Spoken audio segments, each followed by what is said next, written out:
კუნძული. საღამო შვიდობისა მეგობრებო, ეს არის ეპშტეინის კუნძული, რა კი არის 4 შაბათი, ჩვენ ვართ ისტორიკოსი გურამ ნიკოლაშვილი და ფილოსოფოსი ზაზა შათირიშვილი, მე ვარ ერთ-ერთი თანაწამყვანი, ვინაიდან ორი სტუმარი არის ასევე, სტუმარი პრინციპში არის მასპინძელი, ჩემთან ერთად ამ გადაცემის. სოციოლოგი ვაკა გორგილაძე ერთმანეთს. კი ბატონო, მადლობთ. კლავარი რა ბუნებრივია FM რადიო 98 და 5 რადიო სივრცე და კიდევ ერთხელ ამბობ ეს არის გადაცემა ეპშტეინის კუნძული ძალიან გთხოვთ აქვე გთხოვთ ყველას დაალაიქოთ ჩვენი ვიდეო დაალაიქეთ Facebook-ზე დაალაიქეთ YouTube channel-ზე ეს არის ჩვენთვის ძალიან მნიშვნელოვანი კვლავ ვაგრძელებთ ეპშტეინის ეს ვნებანი არ წყდება პირიქით სულ უფრო ღრმავდება კრიზისი და მე დარწმუნებული ვარ რომ ამ საქმეს ასევე აქვს გეოპოლიტიკური განზომილებაც და ამასთან დაკავშირებით ესე იგი დღეს მომივიდა თავში ერთ-ერთი კონსპირაცია და მინდა რომ გაგიზიაროთ თქვენიც მეგობრებო ვინაიდან არიცით სპონტანურად დღეს მომივიდა აზრად ამას მოგვიანებით მოგიყვებით მანამ დე შესავალში რისი თქმა მინდა ანუ ეს კრიზისი კიდევ უფრო გარმავდა მე გითხარით წინა გადაცემაში რომ ეს აისახა ტრამპის რეიტინგზე უკანასკნელი რეიტინგის ასეთია 37-დან 39%-მდე რაც მეტყველებს ვარდნაზე ასევე ვარდნა აქვს რესპუბლიკურ პარტიასაც თუმცა და ეს არის მნიშვნელოვანი დემოკრატებს ეს არაფერი შეეხმარებათ. დემოკრატების რეიტინგი, ну საშუალო ფედერალური გასაგებია ზოგ შტატში შევა უფრო მაგალი იყოს და ზოგ შტატში უფრო დაბალი, მაგრამ დღეს შეადგენს რეკორდულად ძალიან დაბალ ნიშნულს, ეს არის 20%. ну კალიფორნიაში რა თქმა უნდა ისინი მაინც მოიგებენ ვინაიდან იქ ეპშტეინის კუნძულებიც არის კალიფორნიაში თვითონ არის ეპშტეინის კუნძული ხო მაგრამ ну ფაქტია რომ ფრუსტრირებული არის მაგას ამორჩეველი ვინაიდან მათთვის პრინციპული მნიშვნელობას ანიჭებდნენ ამ საქმეს ჯერჯერობით ტრამპს არავინ ეკაჩებოდა ენაზე მთელი საარჩევნო კამპანია სწორედ ეპშტეინის სიების და სიებზე ბევრად უფრო მნიშვნელოვანი სხვა რამ არის რატომ არის ფრუსტრირებული ამორჩეველი გავრცელებულია მოსაზრება რომ ეპშტეინის კუნძულზეც და სხვა ადგილებში სადაც ეპშტეინი ახდენდა ორგანიზებას ამ ივენთების ბჭყალებში საღამოების ტარდებოდა სატანისტური რიტუალები ეს არის რწმენის დონეზე არის მაგას ამორჩეველში ჩამჯდარი და მთელი არაიმდენად სიები აინტერესებს რამდენად ამ ფაქტის დადასტურება და დემონტაჟი ამ ელიტის აი წინა გადაცემაში საზამ დაანონსა არაჩვეულებრივი ფილმი შოთაშორის მოგწერეთ ნახეთ თუ არა ფართოდ დახუჭული თვალები სადაც არის აღწერილი ჯერ კიდევ როდის 91 წელს გადადგა 99-ში მოკლედ და ნუ ტრამპი იძულებულია რომ რაღაცა რეაგირება მოახდინოს და ამასთან დაკავშირებით ეხლა ნუ ეს უბრძანა რომ ესე იგი მოდით გამოვაქვეყნოთ ის მასალები თუმცა მოსამართლემ ერთ-ერთმა მოსამართლემ უარყო ამის შესაძლებლობა კონკრეტულად მე არ მახსოვს შეიძლება გურამ იცის და ვკითხოთ მე მგონი მაინც პერსონების გამოქვეყნება აუგზალა მაგრამ ამის და მიუხედავად ეს პროცესი გრძელდება და ძალიან ჩემდა გასაკვირად მე მიკვირდა თუ რატომ არ ახსოვდოთ ამ პერსონის შესახებ რატომ გახსენდათ ადრე მაგრამ აი უკვე რა ვიცი მე რამდენი თვე ამ სკანდალის და ყველას გაახსენდა რომ ჯერ კიდევ ციხეში არის ერთ-ერთი ყველაზე ახლობელი ადამიანი ეპშტეინის ჯეფრი ესტეინის გულისხმობ მისი მარჯვენა ხელი მისი საყვარელი ადამიანი რომელიც ეხმარებოდა პერსონალის აყვანაში აი ლოლიტა ლაინერის კუნძულის არა მხოლოდ მათ შორის სხვადასხვა სხვადასხვა სილამაზის კონკურსში გამარჯვებული ან ნომინანტი ქალების ესე იგი დაქირავებაში ასე ვთქვათ ხო მათ შორის მცირე წლოვანების მათ შორის არასრულწლოვანების. ეს არის გლინვეი მაქსველი. ეს არის ქალი, კიდევ ერთხელ ვამბობ, რომელიც ფლობს უზარმაზარ ინფორმაციას და ეპშტეინთან ერთად ის ერთ საქმეში გადიოდნენ ბუნებრივია, მას შემდეგ რაც ესე იგი ეპშტეინმა მოიკლა თავი, ან მოკლეს, ეს დღემდე ვერავინ ვერ დაადასტურებს ან უარყოფს ამ ვარაუდს. მოკლედ მაქსველმა მიიღო 20 წელი ამ ყველაფერში. ახლა არის საუბარი, რომ მაქსველი იქნება ერთ-ერთი მთავარი მოწმე, როგორც ჩანს გამოძიებაც გრძელდება ამასთან დაკავშირებით და ამერიკულ პრესაში ვრცელდება ინფორმაცია იმის შესახებ, რომ მაქსველმა მოსთხოვა ტრამპს შეწყალება აი ამის სანაცვლოდ, ინფორმაციის სანაცვლოდ, რომელიც და ამ ინფორმაციაში რატომღაც ფიგურირებს 100 ადამიანი, რომელიც უნდა დასახელდეს. მე არ ვიცი ხა მაგას ამორჩეულს რაში წარადგება, ბევრი ისე ცნობილია. მაგრამ ნახეთ რა არის საინტერესო. ვინ იყო მაქსველის მამა? აი ეს არის ბევრად უფრო საინტერესო. ვინაიდან ეგ არის ტრამპის მაგაც. არა. ესე იგი, მეხლა ხოხას და ხანა შლომოვიჩის ოჯახში დაბადებული ადამიანი რომელიც მას შემდეგ რა 39 წელს დატოვა ყოფილი ჩეხოსლოვაკიის ტერიტორია და ესე იგი მათ შემდეგ რაც უნგრული ოკუპაცია მოხდა რა დატოვა რუმინეთი და გადაბაგდა ინგლისში მაქსველი აი ზუსტად ესე იგი ჯეიმს მაქსველი მან ესე იგი ნუ როგორც ჩანს ნიჭიერი ადამიანი აღმოჩნდა ძალიან მოკლე ხანში რაღაცა კარიერა შექმნა გახდა მედია მაგნატი თუმცა მას ცდილობა ჰქონდა მოეპოვებინა კონტროლი ტაბლოიდზე News of the World მაგრამ ის ოჯახი კაროვების ოჯახი რომელიც ფლობდა ამ გამოცემას არ მისცა ამის შესაძლებლობა ვინაიდან ადანაშაულებდნენ პროკომუნისტურ პროსოციალისტურ რაღაც შეხედულებებში რომელსაც მაქსველი არ მალავდა ასევე მას უნდოდა ზესანის შესყიდვა ვერც ეს გამოვიდა ორივე ამ გამოცემობას დაეუფლა რუპერტ მერდოკი რომელიც ახლა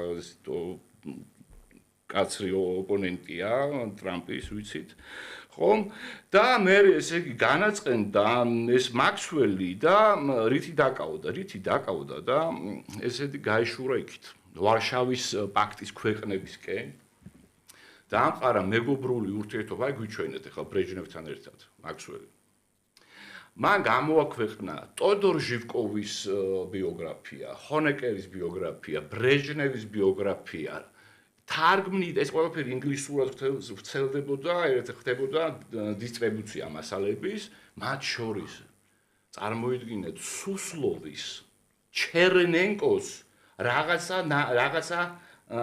ნააზრებები, არ ვიცი, რაღაცა პუბლიკაციები, წარმოიდგინეთ ჩერნენკოს პუბლიკაციების გამოქვეყნება ინგლისურ ენად.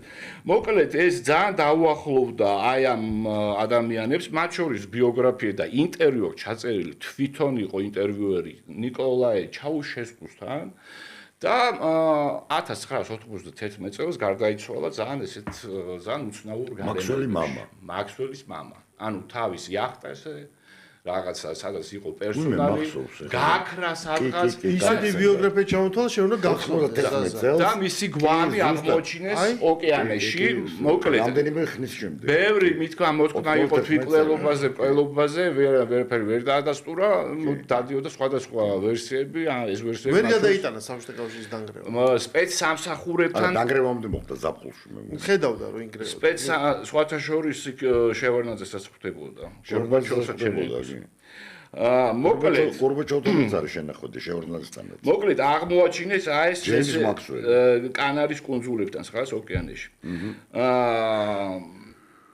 ნუ როგორც ეს ხდება ხოლმე ელიტაში არისტოკრატიაში ხა მემკვიდრე იღებს არამხოლოდ კაპიტალს, იღებს მათ შორის რაც არანაკლები მნიშვნელოვანი ბევრად უფრო მნიშვნელოვანი სოციალური კაპიტალი ეს არის კავშირები და აი მისმა შვილმა ჩემი აზრით, მან მოახდინა გავლენა ეპშტეინზე. მე ვფიქრობ, რომ გესლეინის გავლენით ხდებოდა ამ პროექტის, ესე იგი, მოდელირება და სხვათა შორის პრინც ენდრიუს ეპშტეინს გააცნო სწორედ გესლეი მაქსველმა. ეხლა ნახეთ, რამდენი ერთი თვის წინ არ იქნება ეპშტეინი, არ იქნება მაქსველი, არ იქნება ეპშტეინი. ანუ სოციალურ კაპიტალში რას გულისხმობ? არა მხოლოდ არისტოკრატიის ცნობას, არამედ სპეცსამსახურებთან კავშირს. აი ამაზე მინდა რომ გავამახვილო თქვენი ყურადღება. ეხლა ნახეთ, 15 ივლისს The Times-ი აქვეყნებს მასალას.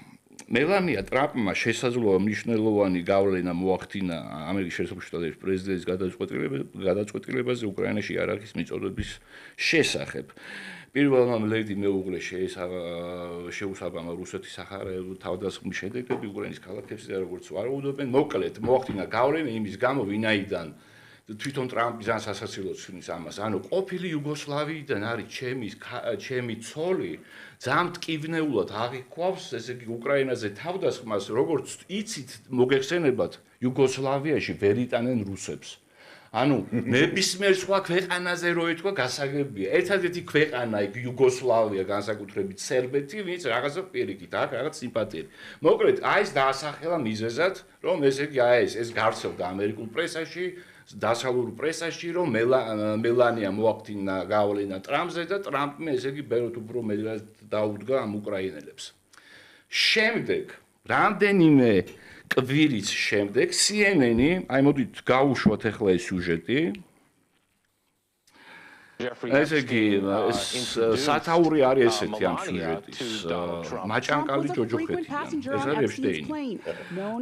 ესე იგი, აი ეს კაცი, მაიკლ ვოლფი არის მწერალი და არის კორესპონდენტ ჟურნალისტი ასევე და ის ამბობს, რომ რამდენიმე წლის წინ მან ჩამოართვა ეპშტეინს ესე იგი ინტერვიუ და ეპშტეინი განმტკიცებდა, რომ ტრამპსა და მას ეპშტეინს ანუ ეს მეგობრობა საკმაოდ იგი მჭიდრო ესეთი მეგობრობა ახასიათებდა მათ ურთიერთობებს, ეს გრძელდებოდა 10 წლის განმავლობაში და რაც მთავარია, მელანია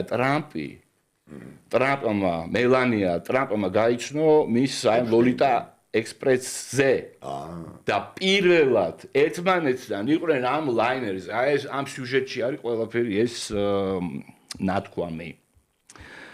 და ამის შემდეგ რაც ჩდება, ანუ ნახეთ ჯაჭვი. ჯერ მელანია მოახდინა გავლენა ტრამპზე, რომ ტრამპს მეეწოდებინა, ესე იგი, შეიარაღება უკრაინისთვის.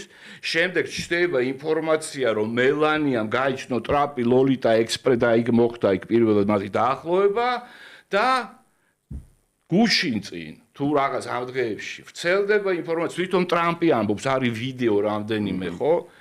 მელანიას ძალიან უყვარს ტრამპი. პუტინი. ძალიან აფასებს პუტინს. ჩვენ საერთოდ ძალიან კაი ურთიერთობა გვაქვს ვლადიმერ პუტინთან, ესეთი პირადი ურთიერთობა.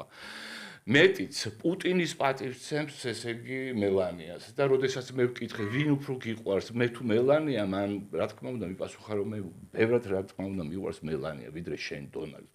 აი მოკლედ აი ეს მოვყევი მე ჩემი ესე იგი ვარაუდი იმასთან დაკავშირებით, რომ ინფორმაცია ლოლიტა ექსპრესის შემადგენლობაზე მათზე ვინც დადიოდა და იღებდა სხვადასხვა ესე იგი ამაზრზე მოქმედებებში მონაწილეობა, თუმცა კიდევ ერთხელ გეტყვით, რომ იქ ხდებოდა მათ შორის სამეცნიერო კონფერენციები, სამეცნიერო პოპულარული ესეთი კონფერენციები,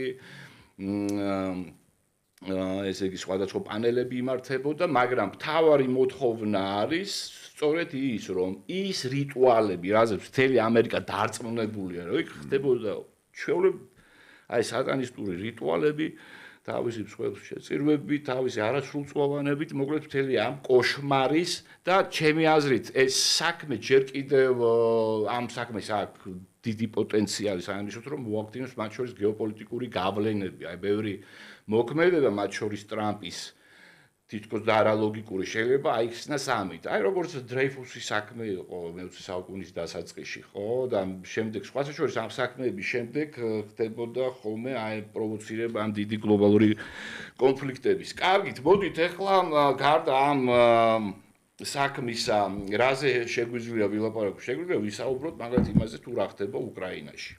შეგვიძლია ვისაუბროთ იმაზე, თუ რა ხდება ევროპაში. გურამ, გისმენთ? მოკლედ შენ ერთი ის დაგაკლდა რომ რაღაც კავშირი ტრამპა როცოლი მოიყვანა ხوار გაურიგეს მე გონა უკვე მაგამდეც მიხვიდოდია და ამ კონსპირაციის შემდეგ მე ახლა ოდნავ შევცვლი რაკურსს და ვიტყვი რომ ეს ყველაფერი რითაც გაძეძგილი არის სოფლიო მედიის ყურადღება განსაკუთრებით სადაც ულაპარაკობთ ხოლმე ტრამპის ურთიერთგამომრიცხავი განცხადებები და ის ხმაური რასაც ის თავისი განცხადებებით იწვევს ამის უკან მალავს ძალიან ღრმა თანმიმდევრულ და ისეთ ფუნდამენტურ ამერიკულ ინტერესს, რომელიც ეს არ არის მხოლოდ უკვე ეს ცდება შიდა დაპირისპირებას, რომელიც აი ამ თანმიმდევრული პოლიტიკის ფონზე უკვე ერთგვარ სპექტაკლადაც კი გვეშვენება და ღრმად არის ამერიკული ელიტის და სახელმწიფოს ინტერესში ჩაბუდებული. ეს ყველაფერი, რომელზეც ვერსია წლების წინ არსებობდა და როდესაც უკრაინაში დაიწყო რუსეთის ომი, მაშინვე ითქვა, რომ საბოლოო ჯამში საპირეულმა თემ გადაიარა, რომ ამ ომში არის დაინტერესებული დასავლეთი და ჩვენ გვახსოვს ულტიმატუმის ადრესატი, რითაც დაიწყო რუსეთმა ომი, იყო ევროპაც კი არა, არამედ ამერიკის შეერთებული შტატები და ის მას აბრალებდა მოკლედ ამ ომის გაჩაღებას, იმიტომ რომ ის ამბობდა რომ მას სურს ომი, რადგანაც ის ართმოს ჩვენთან მოლაპარაკებაზე არ მოდის, არ აკმაყოფილებს გარკვეულ პირობებს და ვიცით რომ ეს ყველაზე სერიოზული მოთხოვნა ეს იყო პირობის დადება რომ ნატო აღარ გაფართოვდება. აი ეს ჯეფრი საქსიც ამას ადასტურებს, მან თქვა რომ ის ელაპარაკა თორსტების სალივანს, ხო, ჯეიკ სალივანს დაურეკა ომის წინ და უთხრა რომ რეალურად მხოლოდ ამას დგას საკითხი და მან თქვა რომ მე ეს ტრამპს მათ იცია რომ ნატო არ გაფართოვდება, მაგრამ ჩვენ ამას ხმამაღლა ვერ ვიტყვით და ეს აღმოჩნდა ეს საბაბი, მაგრამ მაშინვე იძახდნენ მთელი რიგი პირები და მე თვითონ საქართველოშიც მაქვს მოსმენილი ერთ-ერთი ჭკვიანი ადამიანისგან, რომელმაც თქვა რომ საბოლოო ჯამში ჩვენ თუ დავხედავთ ეკონომიკურ ტენდენციებს, როდესაც ევროპის ეკონომიკა იზრდება, ამერიკის მცირდება, გასაგებია რომ ევროპაში იყო ერთგვარი სასათბურე პირობები, იმიტომ რომ არსებობდა რუსული იაფი ენერგოენერგია და სამხედრო ხარჯები იყო პრაქტიკულად მინიმალური, იმიტომ რომ ამ უსაფრთხოებას უზრუნველყოფდა ამერიკის შეერთებული შტატები. როგორც ბოლოს გაირკვა, ჩინეთთან გლობალური დაპირისპირების წინ, ჯერ ზენიტშიც არა, ამერიკამ გადაწყვიტა, რომ პირველ რიგში მისი ზურგი და ევროპა ამ შემთხვევაში მისთვის ზურგია, თუ ამერიკული კონტინენტიდან გამოვიხედავთ, პირველ რიგში აი ეს დაემაგრებინა და მასზე დამოკიდებული გამოეხადა და ამისთვის არაჩვეულებრივი საშუალება აღმოჩნდა უკრაინის ომი. ანუ უკრაინაში ომის დაწყებიდან იყო პირველი ფაზა არის, როდესაც უდიდესი ფულადი დახმარება მიდის და დღეს როდესაც ლაპარაკი არის კორუფციაზე და რეალურად თან ეხა უკვე ხელი შეწმენდა მიდის უკრაინაზე რომ თუ იქ რამე დაიკარგა და მოიპარეს ეს უკრაინელების ბრალია და გზაში თქვა რა და როგორ იკარგებოდა ეს არავინ არ იცის ამის კვალის წასაშრელად შეიძლება ითქვას რომ ის როცა იცვლება ამერიკაში ადმინისტრაცია პრაქტიკულად უცებ ხდება USAID-ის დახურვა და მთელი რიგი აი ესეთი UNESCO-დან გამოვიდნენ, UNESCO კიდე სხვა რაღაცა არის, მაგრამ მიიხურება სააგენტოები და რაღაცა უპირისპირდებიან ისეთ ინსტრუმენტებს და ხურავენ, რომელსაც აკრიტიკებენ და ეს თითქოს იწვევს სწავე დაპირისპირებას ამერიკის შეერთებულ შტატებში, მაგრამ არავის არ უფიქრა იმაზე, რომ ამით შეიძლება ერთგვარად კვალის წაშლაც ხდებოდეს და უცებ ხდება მეორე მიდგომას. ჩვენ ვხედავთ, რომ ეხლა ამერიკა ხდება საცოცხლოდ დაინტერესებული უკრაინაში ომის მისაღწევად. რა ხდება ამ დროს?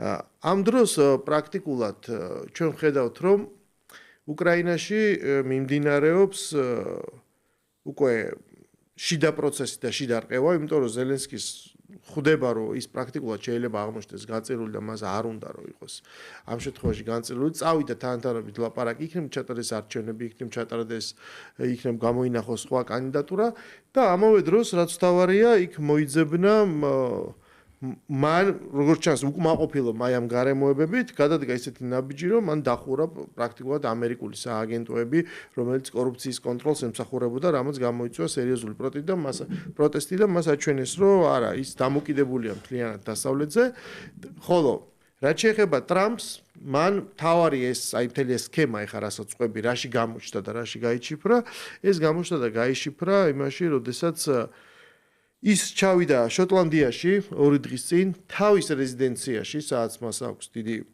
გოლფის მოედნები მოწყობილი და იქ მიიღო ევროპის პრეზიდენტი ურსულა ფონ დერ ლაიენი, რომელსაც პრაქტიკულად კაპიტულანტურ პირობებზე მოაწერინა ხელი და ეს უკვე არაერთხელ ითქვა, ეს რას ნიშნავს? ეს ნიშნავს ინვესტიციების რაოდენობა, რასაც ევროკავშირიდან შეედინება ამერიკაში 600 მილიარდით უნდა გაიზარდოს, 750 მილიარდი ზღირებულების ენერგორესურსების შესყიდვა უნდა მოხდეს ევროპის მხრიდან და რაც თავარია მთელი სამხედრო ვაჭრობა უნდა აეწყოს ამერიკაზე და გამოყოფილი სამხედრო ბიუჯეტი პრაქტიკულად უნდა წავიდეს ევროპაში, ამერიკის შტატები, შეერთებული შტატები. აქ შეგვიძლია ჩვენ ვივარაუდოთ, რომ ტრამპი აპირებს ნატოში აკუმულირდეს ევროპის რესურსი, ბიუჯეტი და ამით მოხდეს შესყიდვა ამერიკული იარაღის, რა თქმა უნდა, შემდგომ წლებში მისთვის საჭირო სერვისი იქნება ეს მომარაგება თუ ყველაფერი ამის გათვალისწინებით და უკრაინის ომის გაგრძელება სწორედ ამგვარად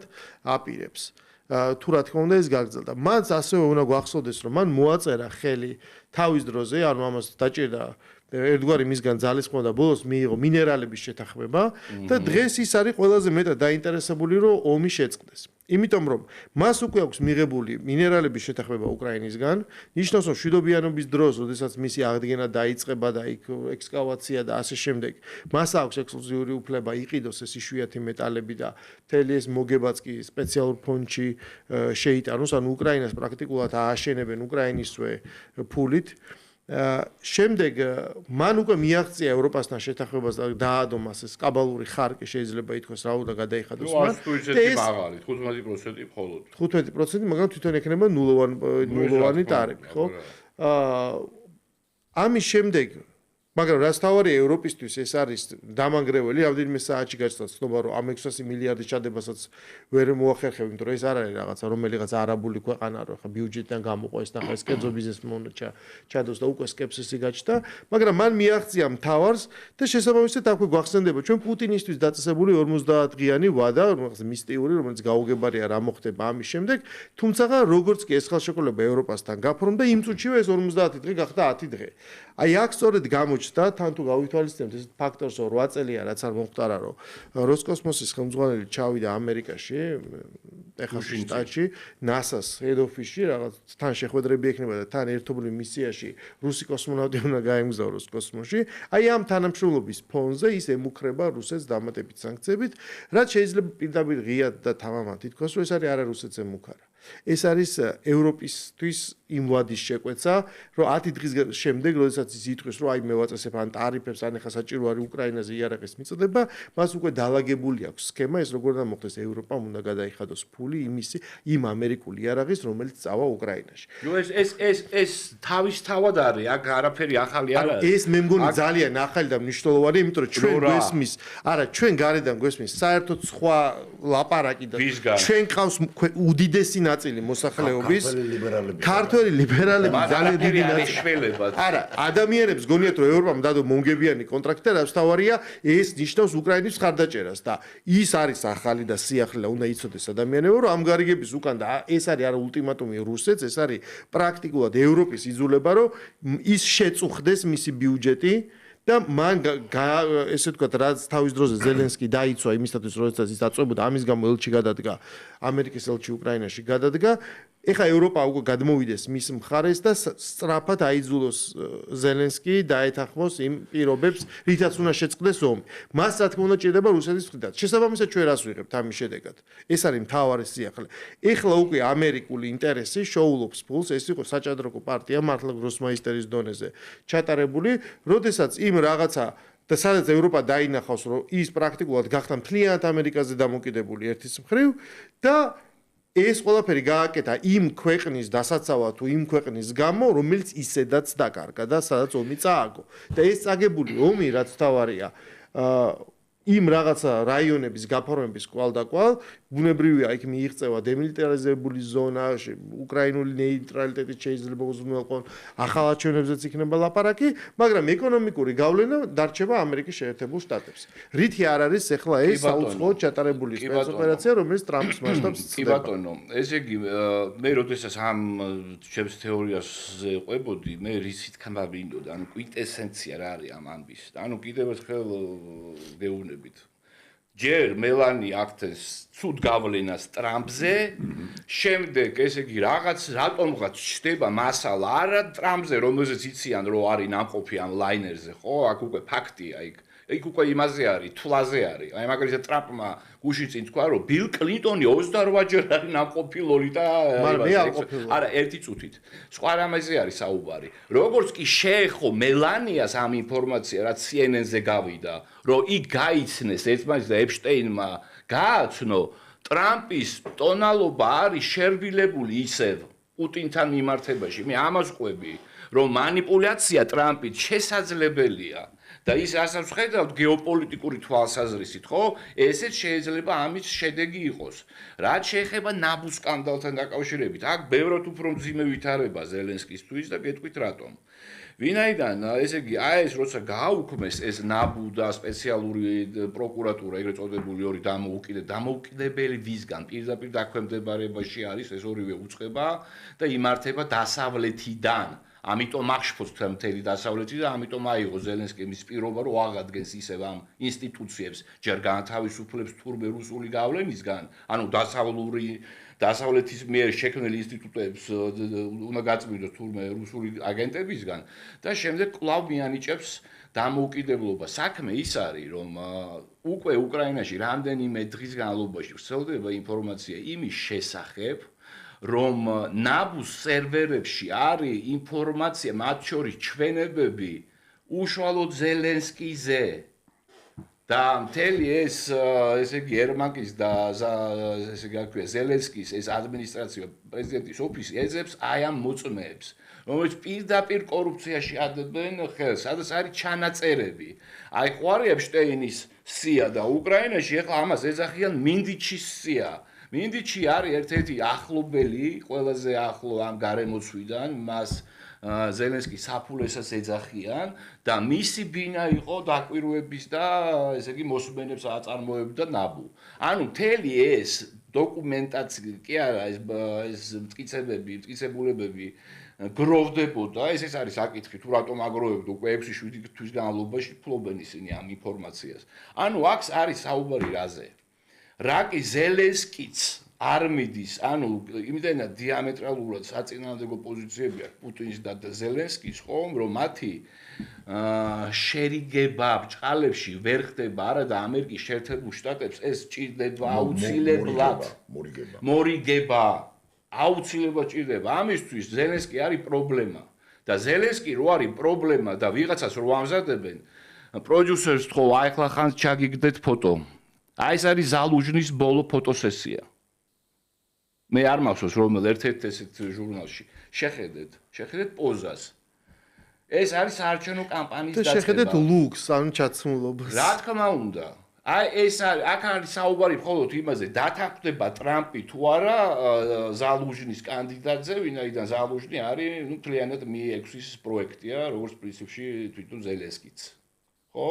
ანუ აქ საუბარია იმაზე და შენ ხო ჩამიგდი დღეს ინფორმაცია ინდოეთთან დაკავშირებით ტრამპის პოსტი, ხო? ეს ყველაფერი მეტყველებს იმაზე, რომ მათ ეჩქარებათ, რაც შეიძლება სწრაფად დაამთავრონ ეს კონფლიქტი ევროპაში, მეც ნაკლებად რაღაც სტატუს კვოს მიაღწიონ და მთლიანად გადაერთოს ამერიკის შეერთებული შტატების ეკონომიკა, აი ეს ხარკები რო დაადო ყველას. დაიწყოს მილიტარიზაცია და იყოს მზად 2027 წლის კონფლიქტისთვის, რომელიც როგორც ყველა ვარაუდობს, მოხდება ტაივანთან დაკავშირებით. აირჩიე თემა უკრაინა, ეპშტეინი ან ორივე ერთად. ეპშტეინთან დაკავშირებით ამერიკული საზოგადოებისთვის ეს მართლა არის ძალიან მნიშვნელოვანი თემა, მე ვიტყოდი ნომერი 1, ელათვალიერებდეს, ანუ მოვიდოდი სხვადასხვა ინტერნეტ ჟურნალებს პოლიტიკურ და ისეთ ინტელექტუალსაც cultural studies ტიპის. აბა ინტელექტუალურში რაღაცა.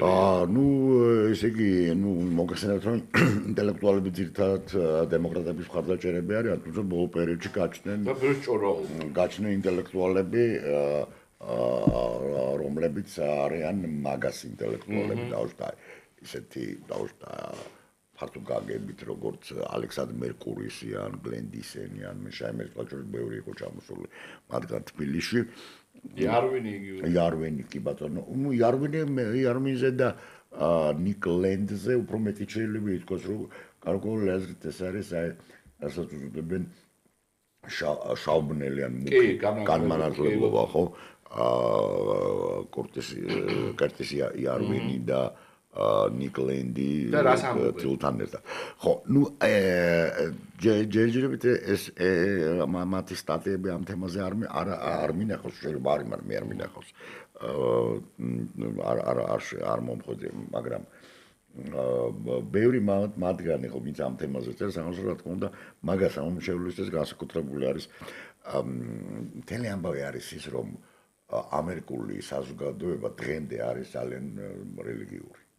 აქედან გამომდინარე, დავუშვათ ახლა კორუფცია და ეს რაღაცები არავის არსად არ უყვირს, მაგრამ ის რომ ელიტა არის არასრულწლოვანი სატანისტური და ესეთი მედლის აი ფაქტობრივად აი რას ადარებენ, ახლა ეს არის ძალიან საინტერესო. მოიხსენებათ რომ იყო ესეთი ცნობილი პროცესი ტამპლიერების წინააღმდეგ, სადაც დაახლოებით მსგავსი ფილიპ მეორე მთავარი ლამაზი მეოთხე და სადაც იყო მსგავსი ინკრიმინაცია რისი სატანისტები ესეთი აი ბათუმეტი რომ მათ ყავთ ესეთი სატანური კულტის მსახურები არიან ბათუმეტი და ამავე დროს ორგიები და ესეთი მომენტი არა ტრადიციული ორიენტაცია და ასე შემდეგ. და მაგისტრი დაწვეს კოცონზე. და ჟაკ დე მოლე ქართულად ითარგმნება მხოლოდ მონარქების, წმინდანებისა და პაპების სახით. მაგრამ ტრამპელების რა აი ნიკოლაი გოგოლი, მაგრამ ნიკოლოს პირველი. ეგნატე ლოიოლა, მაგრამ ინაციო კორონა. ანუ ესე იგი ჩვეულებრივი ადამიანების და ამ შემთხვევაში პაპე არ იყო ნამდვილად ჟაკ დე მოლემ სანამ მას დაწვალდნენ იცი თავის სამივე მოწინააღმდეგეს უწინასწარმეტყველა 40 დღეში პაპს შემდეგ 40 დღეში ნოგარეს და ფილიპე ლამას და აი ერთმანეთს მიყოლებით სამივე დაიხოცა მოგეხსენებათ ფრანგული რევოლუციის დროს იყო ძალიან ესეთი საინტერესო მომენტი როდესაც ლუი მე-16-ს თავი მოკვეთეს და ეს მოჭრილი თავი ხელში აიღო ჰერცოგმა ორლეანერმა, რომელიც იყო მისი ბიძაშვილი და საშინლად გავდა. და სხვათა შორის არის ეს დახატულიც არის ეს კი ძალიან საინტერესო რომ გეგონება რომ საკუთარი თავი უჭირავს მოკვეთილი მეფეს და რევოლუციის დროს იაკობინელებში ძალიან ესეთი პოპულარული იყო ქუჩებში იყო ესეთი წარწერები ეს არის ძალიან მნიშვნელოვანი ჟაკ დე მოლე შენ ესე იგი აღსრულებულია შურისგება და აი აქედან წამოვიდა სხვათა შორის აი ეს მითოსი პირველი კონსპიროლოგიური სერიოზული ნარატივი არის სწორედ დაკავშირებული ტამპლიერებთან და მოგესალმებათ უმბერტო ეკოს რომანიც ფუკოს კანკარა არის დაკავშირებული სწორედ ტამპლიერებთან თუმცა ტამპლიერების უკან არის კიდე მეორე ნარატივი კიდე უფრო მნიშვნელოვანი რომელიც არის დაკავშირებული უკვე ეგრეთ წოდებულ ნაზარეთის ოჯახთან მაგრამ ის უკვე ჩვენ და ტამპლიერების მთელი განძი და სიმდიდრე დაედო თავს გადავიდა ხელიდან ხელში მოკლედ საინტერესო მომენტი რა არის რომ ინკრიმინირება იყო დაახლოებით ისეთივე მაგრამ მთელი ამბავი რა არის რომ განსხვავებით ტამპლიერებისგან სადაც ახლა თუ ამ პროცესის იმას წავიკითხავთ არა პროცესის დოკუმენტებს საშუალო წინააღმდეგობრივია თვითონ ეს ჩვენებები საშუალო წინააღმდეგობრივია მოკლედ პედაგოგი გადააბიჯეს ყოველგვარ სასამართლოს და სამართლიანობას ეს მთლიანად ორგანიზებული ისეთი მის ფილიპე მე-4-ის ლამაზის ხაზინაში აფერი არ ქონდა არაფერი არ ქონდა აი ეს პული აღარ დაუბრუნა და ახლობით ისე როგორც ებრაელები გამოყარეს ინგლისის რომელმა მეფემ გააკეთა აღარ მახსოვს, დიდი ებრაელებისგან აიღო დიდი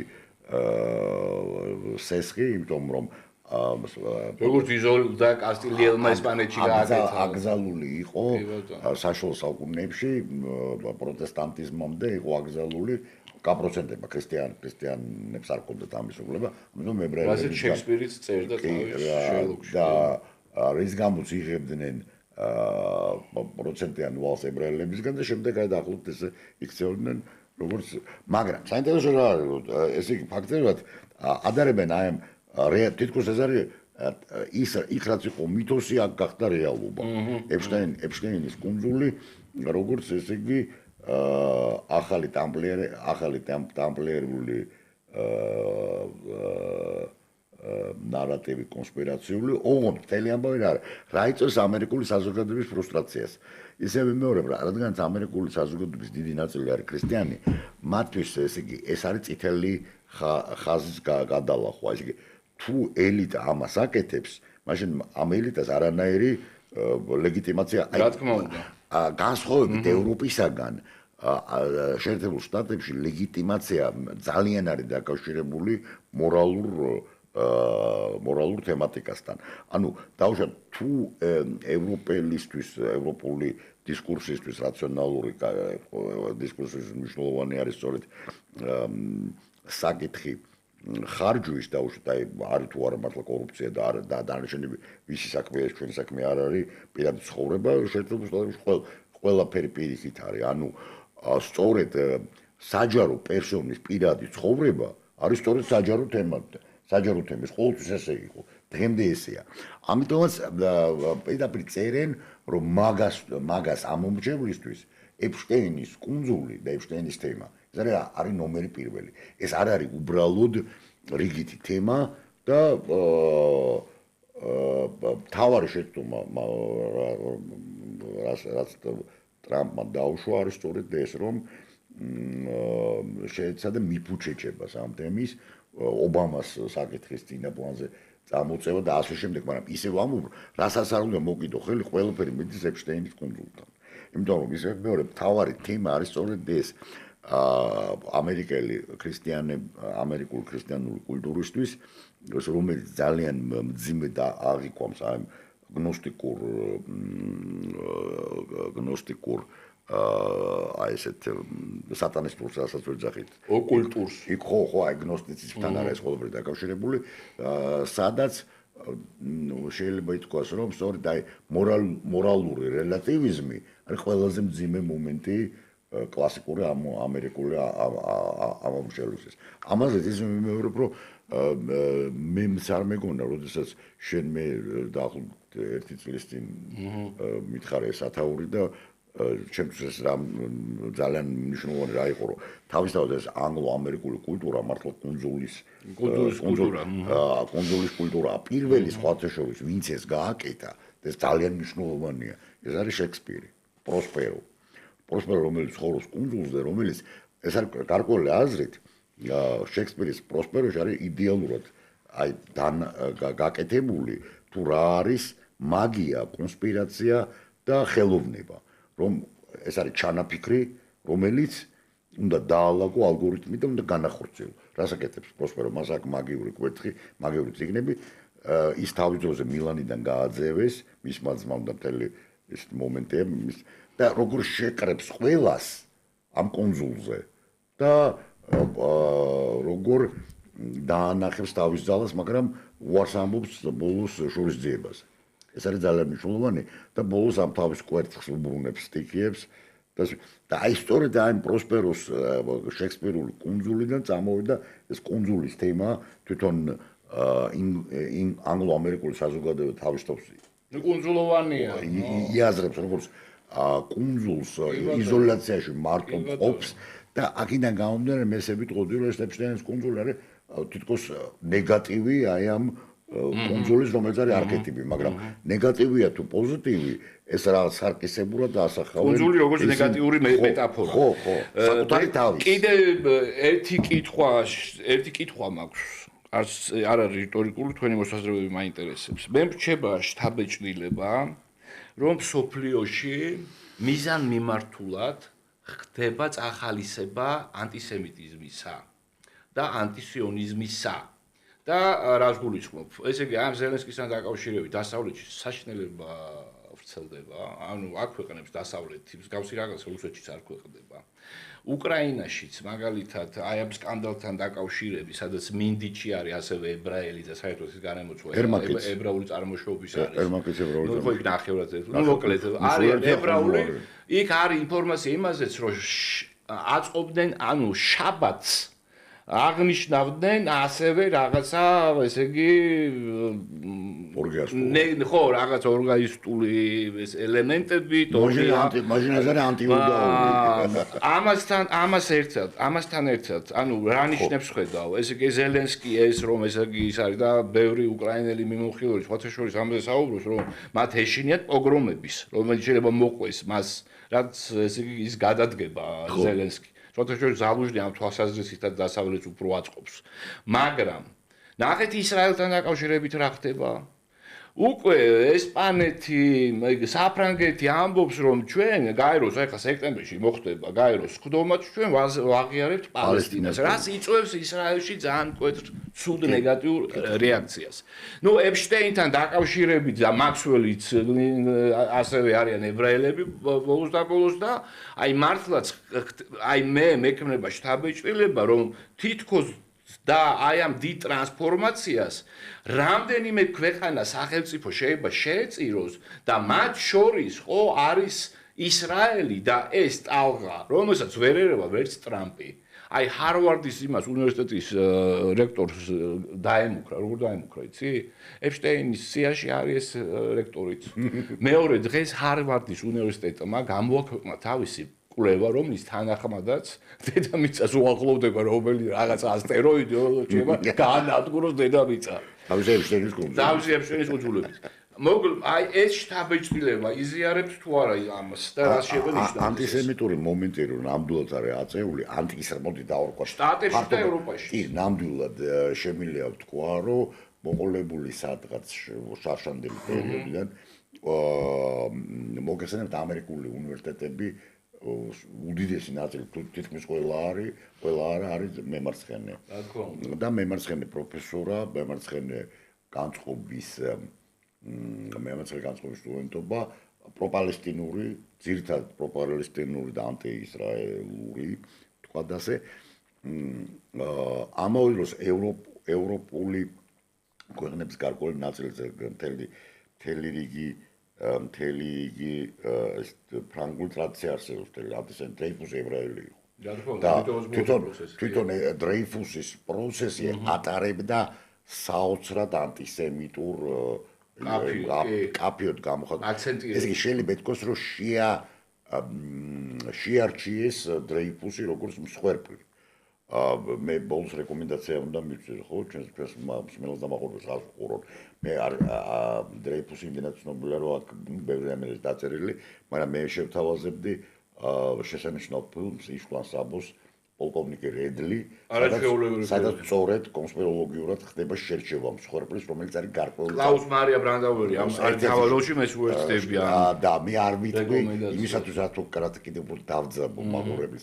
მე არ ვიტყვი ვინ არის ის ეთნიკური წარმოშობას არ ვიტყვი, რატომ იქნა შერჩეული მსხვერპლი ისეთი, როგორიც იქნა შერჩეული რედლის სახით. მაგრამ ერთი რამ არ შემიძლია არ ვთქვა. მაკრონი, რომელსაც უწოდეს რასტინიაკი. რატომ? ნუ რასტინიაკი არის პროვინციელი ბიჭი, რომელიც არის ძალიან ნიჭიერი და მოიპოვებს პარიზს. ხო, ყველას გვახსოვს მამა გორიოს საბოლოო სცენა, სადაც ზემოდა გადმოხურებს პარიზს, გორიოს დასπლოს და მე შენ დაგიპყრობ ისე უნდა და მოკლედ ეს რაღაც ფრანგულ ასე თქვა ნარატივში ამის თავიდან არის რასტინიაკი და ნუ საერთოდ ამბობენ რომ რაც მე მაგ წაკითხული მის პირველ არჩევნებთან დაკავშირებით რომ ამით მოახერხეს ძალიან სერიოზულად ფრანგებს შეეხნენ ისეთ საფრანგეთში მაინც ლიტერატურის დასაწყები და მეტნაკლებად მაინც მნიშვნელოვანია და გამომდინარე მაგრამ სწორედ ეს რასტინიაკი ამბობს რომ სხვა პირველი ასეთი თანამდებობის მქონე პირი ამბობს რომ ის ცნობს პალესტინას როგორც დამოუკიდებელ სახელმწიფოს. საინტერესოა რა ფარგლებში ვინ არის მისი პრეზიდენტი და რა არის მისი მთავრობა ძალიან ბევრი შეკითხვა შევა, მაგრამ როგორც ჩვენი ოკუპანტი მეზობლები თავად ოკუპანტურ ენაზე ამბობენ, სლოვა не воробей. Вылетишь не поймаешь. მოდი გურამ. ხო და რა მე რო დავამთავრო რაც შეეხება წეღარასაც ვიძახთ იმის გაგრძელებას და რა კი ბოლოს კუნძულით ვამთავრებთ და მით უმეტეს შექსპირის მამული ახსენეთ, ეს კუნძული არის ბრიტანეთი, რომელმაც დროზე უშველა თავს, როგორც ახლა აღმოჩნდა და მოტყდა ესეთი ჟარგონი რომ ვთქვათ, ევროპის კავშირიდან. დღეს ბრიტანეთს გააჩნია სულ სხვა ტიპის ესეთი საბაზისო ორმხრივი რეჟიმი ამერიკასთან ვაჭრობის ის 10%-იანი. ეს არ უშველის უნდა გითხრა რა. არა, უშველის, იმიტომ რომ უკვე წავიკითხე ევროკავშირი ისე არ მოდის, ევროკავშირი. შენ ნახე ბოლო კურება განახებთ, სადაც ნაიჯელ ფარაჯ აქ 40%. არა, მე 40%. ეს არ არის კავშირში იმასთან, რომ ევროპის აი ესეთი კაბალური პირობები სასიკეთოდ აისახება ბრიტანეთზე, იმიტომ რომ უახლოესი ტერიტორია არის, სადაც შეიძლება გადაინაცვლოს გარკვეულმა რაღაცა ბიზნესმა და აქედან გამომდინარე ახალმა მიწამ, ანუ ამერიკამ თავის ბებიას ერთგვარი მაშვილი რგოლიც გადაუგდო და ამიტომაც მე აღხედავ უფრო ღრმა ინტერესს, იმიტომ რომ ეს ამერიკული და ბრიტანული ელიტა სერიოზულად როგორც დავით აღმაშენებელმა ბებიამის ჩასძახა საფლავში გიხარობდნენ დედოფალო. არ ვიტყვებინ იყო ეთნიკურად ბებია. ხო და მოკლედ აი ეს შეგვიძლია ჩვენ დავამთავროთ და დავალოთ მოვლენების განვითარებას, ბევრი რაღაცა წინსწრებით თქვით, მაგრამ აგერ ზაფხულის ბოლომდე ეს კონტურები გამოიკვეთება, როგორადაც უკვე ევროპის დღე რომ კი ბატონო, მე არ დავიწყებ კამას, მე პირიქით მიმოჩნდა ამერიკული აი ეს ნაციონალისტური ელიტის ერთ-ერთი მიზანი არის სრული განთავისუფლება იმ გავლენებისგან, რომელიც გააჩნია ბრიტანულ ელიტას და სხვათა შორის არის შემთხვევითი, რომ ერთადერთი, აი ვინც დაშავდა ახლა ეპშტეინის თუ არ ჩავთვლით ამ სკანდალის გამო არის პრინცი ენდრიუ. სხვა არავინ.